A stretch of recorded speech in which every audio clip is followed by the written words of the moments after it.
પહેલો પ્રશ્ન એવો છે કે અનેકાંત એ સમ્યક એકાંતનું ફળ છે એટલે શું?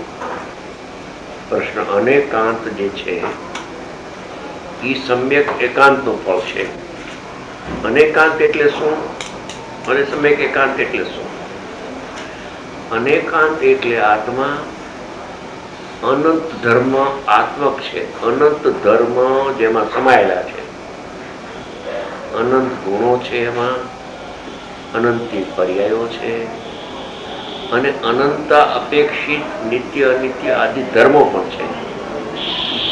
એ આખો જે પદાર્થ અનંત ગુણાત્મક, અનંત પર્યાત્મક અને અનંત અપેક્ષિત ધર્માત્મક એવો અનંત ધર્મોને ધારણ કરેલો એક આત્મા છે. એવું અનેકાંતનું જ્ઞાન થાય, પણ ક્યારે થાય ને કોને થાય? અનેકાંતનું જ્ઞાન એ તો સમ્યક એકાંતનું ફળ આવ્યું. અનેકાંતના લક્ષ્ય સમ્યક અનેકાંત ન થાય. અનંત ધર્મોને જાણ્યા કરે તો અનંત ધર્મો યુગપદ એક સમયમાં ન જણાય.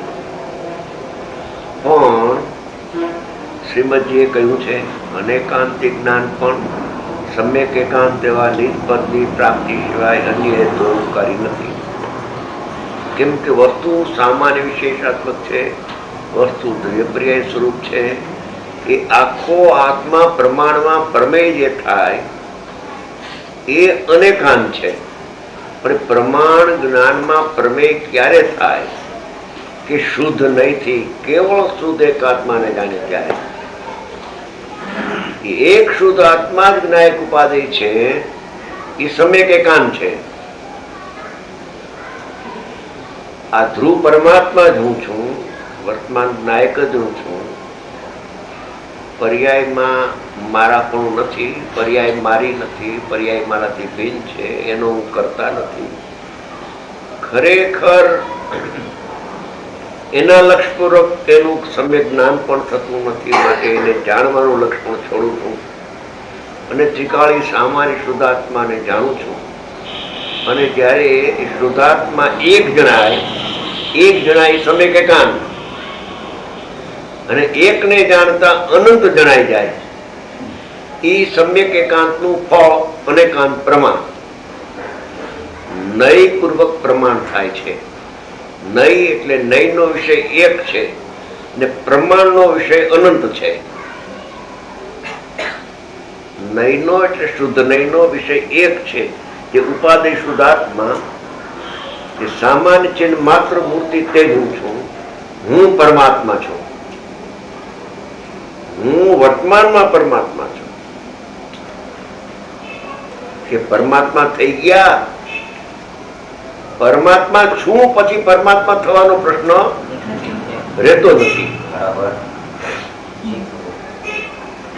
હું પરમાત્મા છું, એમાં પરમાત્મા થાય એટલે પરમાત્માનું જ્ઞાન નહીં થાય, એ અનેકાંત.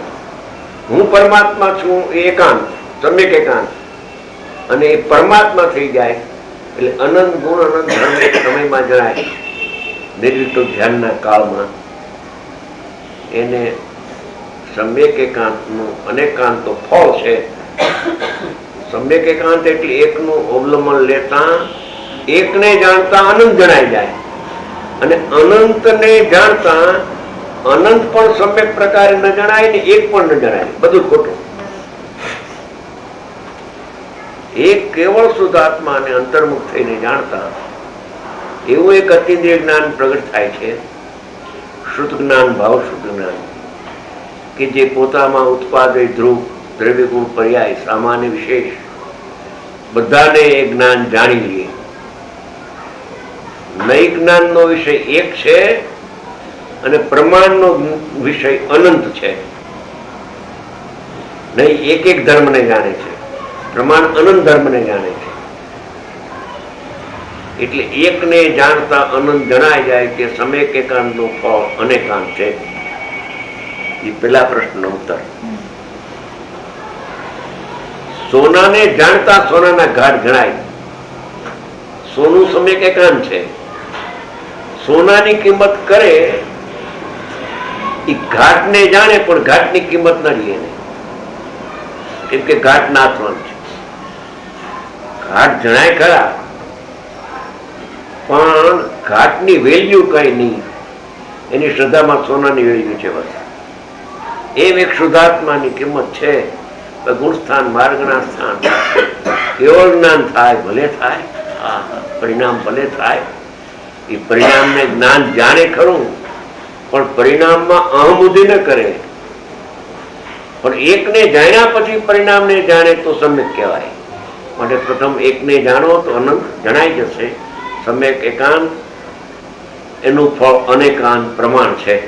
પહેલા પ્રશ્નનો ઉત્તર આવ્યો.